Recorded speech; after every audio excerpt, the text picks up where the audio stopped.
ஆனைமுகனை தொழுதால் நவக்கிரகங்களும் மகிழும்.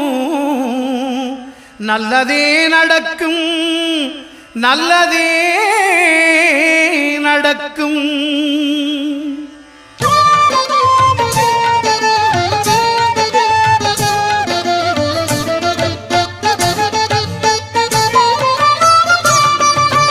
ஒன்பது கோளும் ஒன்றாய் காண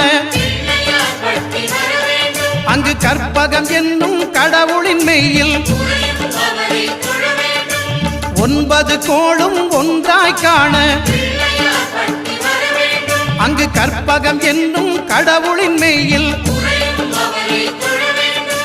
சூரியன் முதலாய் ஒன்பது கிரகமும் பலவித குணங்களை கொண்டிருக்கும். எங்கள் கற்பக தருவில் அவை வரும்போது ஒன்றாய் சேர்ந்து பலனளிக்கும்.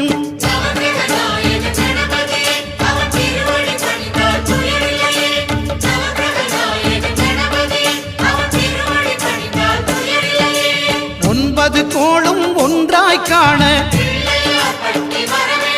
அங்கு கற்பகம் என்னும் கடவுளின் மெய்யில்